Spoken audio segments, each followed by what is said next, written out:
আল্লাহ তাআলা বলে আজরাইল কোন দুইটা মানুষ? বলে আল্লাহ সমুদ্রের মধ্যে একদিন একটা জাহাজ ডুবে গিয়েছিল, ওই জাহাজের মধ্যে একজন গর্ভবতী মহিলা ছিল, সে ছিল প্রেগন্যান্ট। যখন সমুদ্রের মধ্যে জাহাজটা ডুবে গেল, নদীর তরঙ্গমালা ঢেউগুলো জাহাজটাকে যখন একেবারে বাড়ি দিতে শুরু করলো, জাহাজটা ফেটে চূর্ণ বিচূর্ণ হয়ে গেল। মানুষগুলো বাঁচার জন্য আর্তনাদ করতেছে, তোমার কাছে সাহায্য চাচ্ছে। ওই অবস্থায় ওই সমুদ্রের মধ্যে জাহাজের তক্তার উপরে একটা মহিলা, গর্ভবতী মহিলা, ওই তক্তা ধরে কোন রকম বেঁচে ছিল, কিন্তু তার পেটে ছিল সন্তান। সন্তানটা প্রসব করবে এই অবস্থায় আপনি আমাকে হুকুম দিয়েছেন, যাও এই মহিলার জান কবজ করে নিয়ে আসো। ওই সময় আমার খুব মায়া লেগেছিল, এই অবস্থায় যদি আমি এই মহিলার জান কবজ করি, এই মহিলারই কি হবে আর বাচ্চাটারই কি হবে? তাও সমুদ্রের মধ্যে প্রচন্ড ঢেউ, যদি তীরে হতো অথবা কোনো লোকালয় হতো আমার এত মায়া লাগতো না। আজরাইল বলে ওই সময় আমার খুব মায়া লেগেছে যে এই মহিলার সন্তানের কি অবস্থা হবে আর মহিলার কি অবস্থা হবে। আজরাইল বলে আল্লাহ আমার হাতে তো কোনো ক্ষমতা নাই, সর্বময় ক্ষমতার মালিক কি? আরো জোরে বলেন কে? ইন্নামা আমরুহু ইযা আরাদা শাইআন আইয়াকুলা লাহু কুন ফায়াকুন। আল্লাহ বলে আমি আল্লাহ এমন আল্লাহ, আমি আল্লাহ যা ইচ্ছা তাই করি। আমার আল্লাহর যখন যা মন চায় আমি তাই করি। আমি যদি কোনো কিছু করতে চাই আমি আল্লাহ কারো কাছ থেকে পারমিশন নিতে হয় না, নিতে হয় একমাত্র শুধু আল্লাহর নবীর জান কবজের সময় আজরাইল নবীজির কাছে অনুমতি চেয়েছে। আপনার আমার নবী বিশ্ব নবী, তার কাছে এসে আজরাইল বলে ওগো আল্লাহর নবী, আল্লাহ তাআলা আমাকে পাঠিয়েছেন আপনার জান কবজ করার জন্য। কি পাঠিয়েছেন? কিন্তু আল্লাহ আমাকে নির্দেশ দিয়েছেন আগে আপনার থেকে অনুমতি নিতে হবে। যদি অনুমতি দেন জান কবজ করব, আর যদি অনুমতি না দেন খালি হাতে ফিরে যাব। আল্লাহু আকবার। এই মর্যাদাটা শুধু আপনার আমার নবীর ক্ষেত্রে, আর কারো বেলায় নয়। আজরাইল কাউকে গনে না, কারো কাছে আজরাইলের কোনো টাইম নাই। শুধু একমাত্র নবীর কাছে এসে বলেছেন ওগো আল্লাহর নবী, আল্লাহ আমাকে পাঠিয়েছেন, আল্লাহ আপনার সাথে সাক্ষাৎ করতে চান। আল্লাহু আকবার। কে সাক্ষাৎ করতে চান? আল্লাহ আপনার সাথে সাক্ষাৎ করতে চান। আল্লাহ আমাকে আপনার কাছে পাঠিয়েছেন, যদি অনুমতি দেন জানটা কবজ করব, অনুমতি না দিলে খালি হাতে ফিরে যাব। আল্লাহর নির্দেশ। সুবহানাল্লাহ।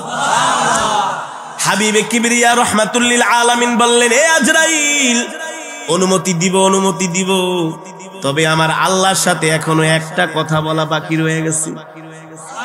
আর জোরে বলেন সুবহানাল্লাহ। কয়টা কথা? আরো জোরে বলেন কয়টা কথা? আমরা তো সাধারণত দেখি যখন কোনো মানুষ মারা যায় ইন্তেকালের আগে সন্তানকে ডাকে, বলে আমার যতগুলো সন্তান আছে সবাইকে নিয়ে আসো। বড় সন্তানকে সবচেয়ে কাছে ডাকে, ছোট সন্তানকে ডাইকা বলে তোর মায়ের খবর রাখিস, বোনগুলোর খবর রাখিস, ওই যে সম্পদগুলো রেখে গেলাম এগুলো তোরা ভাগ বাটোয়ারা করে নিয়ে আনিস, ঝগড়া ঠগড়া করিস না। বলে কি বলে না?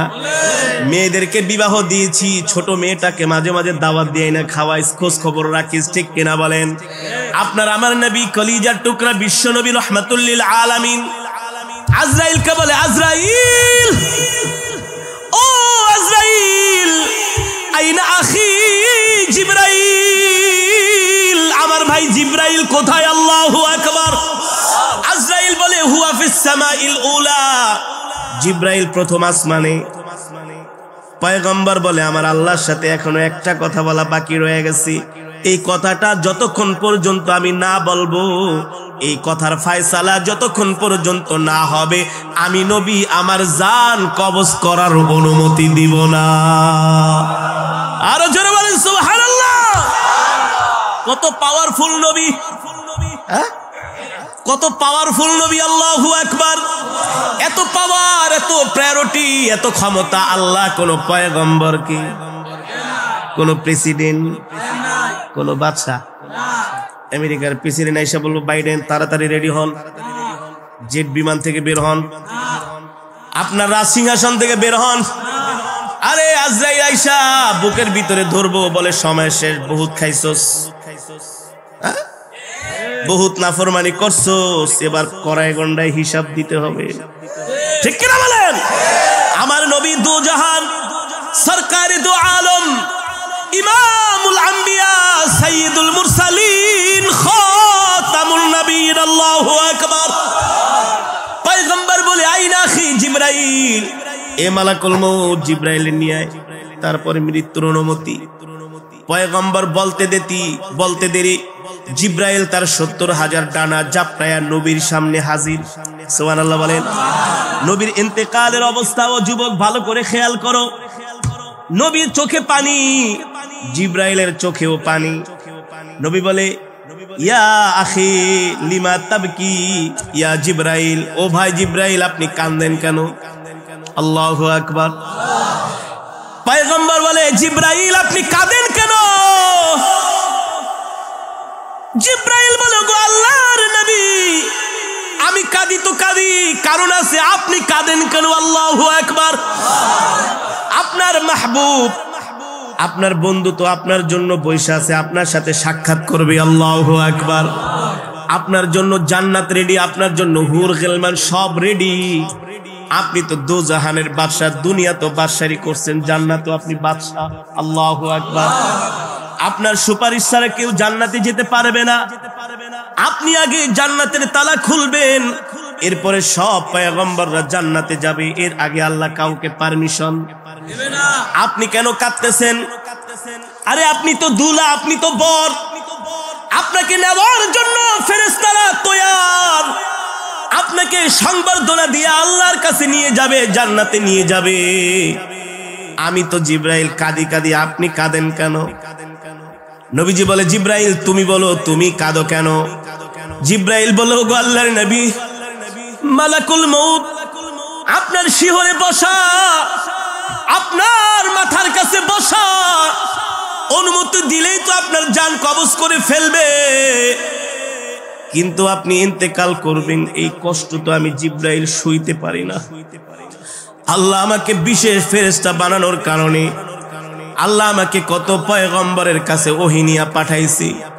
কোন পয়গম্বরের কাছে আমি 10 বার ওহী নিয়ে গিয়েছি, কোন পয়গম্বরের কাছে আমি 20 বার ওহী নিয়ে গিয়েছি, কোন পয়গম্বরের কাছে আমি 80 বার ওহী নিয়ে গিয়েছি, কোন পয়গম্বরের কাছে আমি 300 বার ওহী নিয়ে গিয়েছি। কিন্তু আপনি এমন একজন আল্লাহর পয়গম্বর, আমি আপনার কাছে 100 বার 80 বার 300 বার নয়, আমি আপনার কাছে 1000 2000 বার নয়, আমি আপনার কাছে 5000 10000 বার নয়, আমি জিবরাইল আপনার কাছে ওহী নিয়ে 24000 বার এসেছি। আল্লাহু আকবার। যারা বলেন আল্লাহু আকবার। আপনার ইন্তেকাল হবে, আমার কলিজা ফেটে যায়। আজকের পর থেকে আর কলিজার টুকরা নবীকে দেখব না। আল্লাহু আকবার। ওগো নবী এবার আপনি বলেন আপনার চোখে পানি কেন? জিবরাইল বলে, পয়গম্বর বলে ও জিবরাইল ফেরেশতা বসে আছে, অনুমতি দিলেই জান কবজ করবে, কিন্তু ইন্তেকালের আগে আমি জানতে চাই আমার ইন্তেকালের পরে আমার এতিম উম্মতের কে খবরদারি করবে? আল্লাহু আকবার। এ জিবরাইল আমি আমার মৃত্যুর জন্য প্রস্তুত আছি, তৈয়ার আছি, কিন্তু এই কথাটার আগে ফয়সালা করবে আল্লাহ, তারপরে আমি আমার জান কবজ করব। জিবরাইল চলে গেলেন আল্লাহ তাআলার আরশে আজিমে। আল্লাহ রাব্বুল আলামিন জিজ্ঞেস করলেন জিবরাইল কেন এসেছো? জিবরাইল বললেন ওগো আল্লাহ একটা কথা ফয়সালা না হওয়ার আগে আপনার বন্ধু জান কবজ করার অনুমতি দিবে না। আল্লাহ বলে হে জিবরাইল আমি তো আমার বন্ধুর কোনো মনের কথা, কোনো উপরে কোনো নিচের কথা, কোনো গোপন কথা তো আমি আল্লাহর বাদ রাখি নাই, তার সকল মনের আশা তো আমি পূর্ণ করেছি। আমার বন্ধুর এখনো কি বাকি রয়ে গেছে? এবার জিবরাইল বলে আপনার বন্ধু বলেছেন তার ইন্তেকালের পরে তার এতিম উম্মতের কে খবরদারি করবে। এবার রব্বুল আলামিন বলে ও জিবরাইল আজরাইল যাও যাও আমার বন্ধুর ইন্তেকালের আগে আমার বন্ধুকে সুসংবাদ দিয়া দাও, আমার বন্ধুর ইন্তেকালের পরে স্বয়ং আমি আল্লাহ রাব্বুল আলামিন তার উম্মতের খবরদারি করব। আল্লাহু আকবার। এই কথা শুনে নবীজির মুখে হাসি। এবার হাবিবে কিবরিয়া বলে, ও আজরাইল, মালাকুল মউত তুমি আবার জান কবজ করো। ও মুসলমান, ইন্তেকালের সময় নবী উম্মতি উম্মতি বলেছেন। এবার নবীর বুক মোবারকের মধ্যে আজরাইল তার হাতটা দিয়েছে।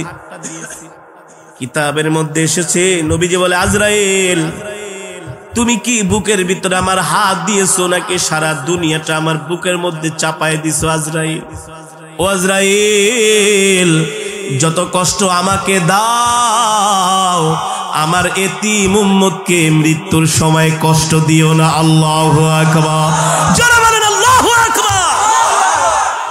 পয়গম্বর বলে, আজরাইল ওয়াদা করো আমার উম্মতকে কষ্ট দিবা না। যত কষ্ট আমি নবীকে দাও, আমার এতিম উম্মতকে কষ্ট দিও না। যে উম্মতরা আমাকে না দেখা আমার নামে দুরূদ পড়েছে, আল্লাহু আকবার, যে উম্মত কোনদিন আমাকে দেখে নাই, আমার নাম শুনে আমার ইজ্জত রক্ষা করার জন্য ময়দানে নেমেছে, যে উম্মত কোনদিন আমাকে দেখে নাই, আমাকে যদি কেউ গালি দিয়েছে আমার উম্মত সহ্য করে নাই, তার জীবন দেওয়ার জন্য আমাকে খুশি করার জন্য রাজপথে নেমে আমার মহব্বতে শাহাদাত বরণ করেছে। ঠিক কিনা বলি? এ জিবরাইল যত কষ্ট আমাকে দাও, আমার উম্মতকে কষ্ট দিও না। ও বাবা, মৃত্যুর যন্ত্রণা এত ভয়ঙ্কর যন্ত্রণা। নবীজি বলেছেন মৃত্যুর যন্ত্রণার কিঞ্চিত উদাহরণ হচ্ছে একটা জ্যান্ত খাসিকে জবাই না করে যদি তার শরীর থেকে চামড়া খসানো হয়, ওই খাসিটা যতটুকুন কষ্ট পাবে তার চাইতে আরো হাজার কোটি গুণ একজন বদ্দিন ইন্তেকালের সময় কষ্ট পাবে। এই কারণে নবীজি বলেছেন, হে আজরাইল আমার উম্মতকে কষ্ট দিও না।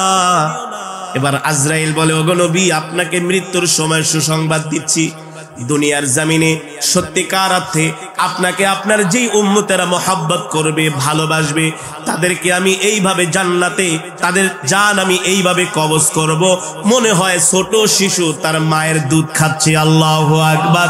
জান্নাতের সুঘ্রাণ তার নাকের ভিতরে চলে যাবে, কোন সময় তার রূহটা বের হয়ে যাবে সে কোনো সময় টেরও পাবে না। আল্লাহু আকবার। ও মুসলমান, এই দুনিয়া থাকার জায়গা নয়, এই দুনিয়া ছেড়ে আমাদেরকে চলে যেতে হবে। কোন সময় মৃত্যুর ডাক চলে আসে আমরা কেউ জানি না। জানি না কে বলেন? আমরা কেউ জানি না। সদা সর্বদা মৃত্যুর জন্য আমাদেরকে প্রস্তুতি নিতে হবে, সদা সর্বদা মৃত্যুর জন্য আমাদেরকে তৈয়ার হতে হবে। অথচ আমরা দুনিয়া নিয়ে আসি, অথচ আমরা বাড়ি গাড়ি নিয়ে আসি, অথচ আমরা টাকা পয়সা নিয়ে আসি, আমরা আমাদের দল নিয়ে আসি, আমরা আমাদের ক্ষমতা নিয়ে আসি। খোদার কসম করে বলি, তুমি দুনিয়াকে নিয়ে যতই চিন্তা ভাবনা করো না কেন, যতই প্ল্যান প্রোগ্রাম করো না কেন, আল্লাহ তাআলার পক্ষ থেকে যখন নির্দেশ আসবে তোমাকে 4 হাত পা নিয়ে কবরে চলে যেতে হবে। ঠিক কিনা বলি? এই কারণে আল্লাহ বলছেন, ইয়া আইয়ুহাল ইনসান, ইয়া আইয়ুহাল ইনসানু মা গররাকা বিরাব্বিকাল কারীম। আল্লাহ বলছে, এ দুনিয়ার মানুষ, পৃথিবীর এমন কোন শক্তি আছে যারা তোদেরকে আমার আল্লাহর কাছ থেকে দূরে সরায় রাখে? আল্লাহ বলেন, আল্লাযী খলাকাকা ফাসাওয়াকা ফাআদালাক ফি আইয়ি সূরাতিন মা শাআ রাক্কাবাক। এ মানুষ তোর কোনো অস্তিত্ব ছিল না, তুই ছিলি অস্তিত্বহীন। আমি আল্লাহ এক ফোঁটা নাপাক পানি থেকে তোকে সৃষ্টি করেছে। ঠিক কিনা বলেন? অন্য আয়াতে আল্লাহ বলছেন, কাইফা তাকফুরুনা বিল্লাহ, কিভাবে তুই আল্লাহর সাথে কুফরি করস, আর কিভাবে তুই মুসলমান হইয়া ইসলামের বিরুদ্ধে কথা বলস। ঠিক কিনা বলেন? আল্লাহ বলেন, কাইফা তাকফুরুনা বিল্লাহ, আল্লাহর সাথে কুফরি করিস না। কি করিস না? ক্ষমতা পায়া শুধু লাফাইস না, আর ক্ষমতার দাপট দেখাইস না। এর কারণ হলো ফেরাউন কিন্তু 450 বছর ক্ষমতা ছিল, আল্লাহ ফেরাউনকে লোহিত সাগরের মধ্যে ডুবিয়ে মেরেছে। ঠিক কিনা বলেন? আল্লাযী খলাকাকা ফাসাওয়াকা ফাআদালাক ফি আইয়ি সূরাতিন মা শাআ রাক্কাবাক। আল্লাহ বলে, বান্দারে কিভাবে তোরা আমার সাথে নাফরমানি করস, তোদেরকে আমি আল্লাহ কত সুন্দর করে বানাইছি। একজনের চেহারার সাথে আর একজনের চেহারার কোনো, একজনের কণ্ঠের সাথে আর একজনের কণ্ঠের, একজনের যোগ্যতার সাথে আর একজনের যোগ্যতার কোনো, যতই প্রতিভাবান মানুষ হোক না কেন, বলে ভাই আপনার গজল, আপনার কেরাত, আপনার বক্তৃতা একেবারে তার মতো। আর কমেন্ট বক্সে জানিয়ে দিন আপনার মতামত। ভিডিওটি ভালো লাগলে অবশ্যই একটি লাইক দিন এবং শেয়ার করুন। পরবর্তী আপডেটের জন্য চ্যানেলটি সাবস্ক্রাইব করে আমাদের সাথেই থাকুন। ধন্যবাদ।